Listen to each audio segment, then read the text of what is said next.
get him. Let's go get him today, man. Let's go. Hey, dominate on 3. 1, 2, 3, dominate.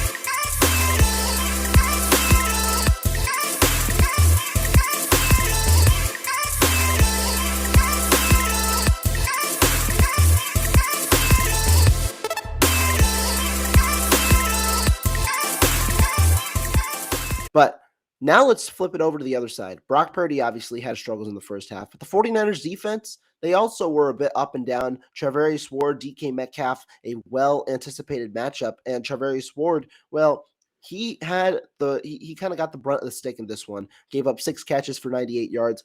Talk to me about the struggles defensively in the first half and how they really shut the Seahawks offense out in the second half. Yeah, the first half, I think you could see they just weren't quite as sharp in the second half. They weren't swarming the way they usually swarm. And yeah, I mean, DK Metcalf is a really good player. And Charvarius Ward had really shut him down in the first 2 matchups. And so DK got him this time. Like sometimes that's going to happen. Good players are going to make plays against you.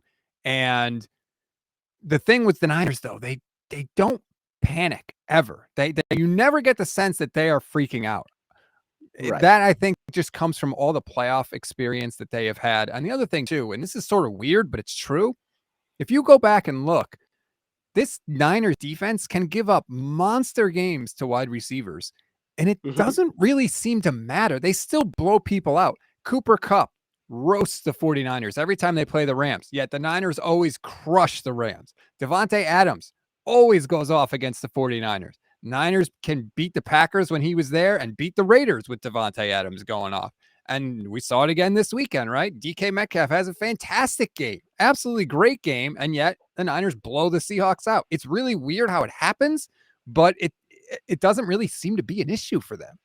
Right. It's somehow they're immune to these high volume, high production type of receivers where they'll get a good amount of catches. But when you isolate DK Metcalf's production, right, he had a 74-yard touchdown off of Charvarius Ward.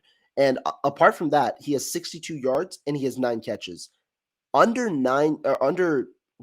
7 yards per catch. And that's how the Niners kind of focused in this game. DK Metcalf had a couple of good catches, but a lot of it also was short of the sticks. The Niners, like you said, they have this swarming strategy where once the receiver gets the ball, you're not getting any yards after the catch. They get right to the ball, and that's how they forced offenses to really move slowly up the field, understanding that the Niners defense is going to make a play at some point during those long drives. And so to me, that's where the Niners defense really has worked throughout the entirety of this year. Now, in the first half, you are right. I thought that they were a little late swarming to the ball. I thought the Seahawks did find a couple of holes in their zone defense, and that's where they were able to get these small passes and get into field goal range and get these 2 scores that they did in the first half. But in the second half, they didn't necessarily adjust, but they were getting there quicker, and they were really shutting down some of those holes in the zone scheme that they gave up in the first half.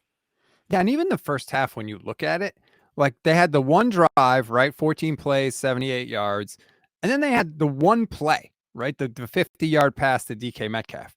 That was really it. So it was really like one drive and one play that the Niners defense gave up.